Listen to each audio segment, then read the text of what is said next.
image an object through a circular aperture, you would get the Fresnel zones due to diffractions. So the dark fringes corresponds to deconstructive interference, and the bright fringes corresponds to constructive interference. And the distance in between those two fringes is half a wavelength. And then the Fresnel numbers tells you how many zones there are in the aperture. And this number depends on the aperture size, the wavelength of the light source, and the object and image distance. So if you have a bright spot in the center, then the Fresnel number should be odd. And if you have a dark spot in the center, then the Fresnel number will be even. So for this week's setup, we again use a beam expander with an expansion ratio of 37.5 to expand the beam so it completely fills the 1-inch test lens. So the mirror again redirect the beams 90 degrees to the second rail. And then the test lens here is the plano-convex lens with a focal length of 1,000 millimeters. And we place the aperture right after the lens. And the beam is imaged through the microscope onto the screen. For this part of the lab, we needed to find the Fresnel zones of a collimated beam going through an aperture.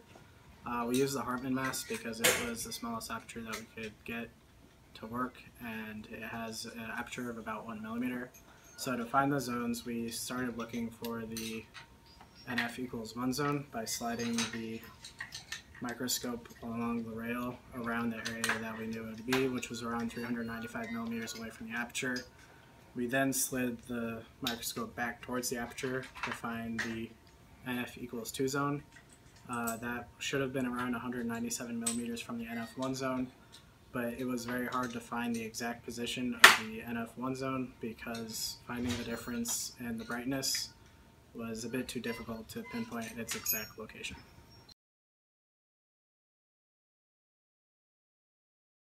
So for this part of the lab, we put in a test lens and then added an aperture afterwards.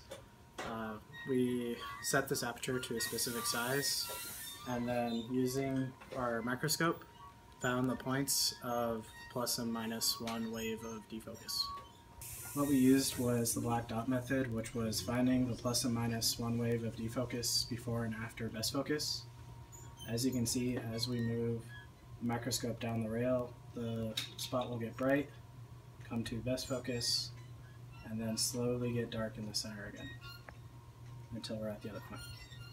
So for this section of the lab, we need to create the area disc with a diameter of at least 200 microns, which the F number of the system has to be greater than 129.53. And then using the focal length of the testing lens, we find out that the aperture size has to be smaller than 7.72 millimeters. So in the actual setup, the aperture size we use is 4.47 millimeters, which gives us the F number of the system to be 223.7. And using those information, we found out that the cutoff frequency is 7.1 line pairs per millimeters. And the ideal slit width would just be the inverse of the cutoff frequency, which is 0.1416 millimeters. So for this portion of the lab, we just added an adjustable slit, and we wanted to find out how big we needed our slit, so we took the inverse of our cutoff frequency, and we got this value to be about 0.14 millimeters.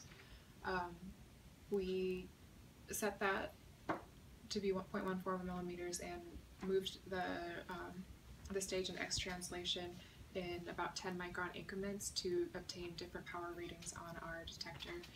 From this, we were able to plot our line spread function.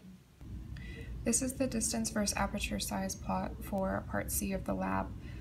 For this, we noted that as aperture radius increased, our distance between the 2 points decreased.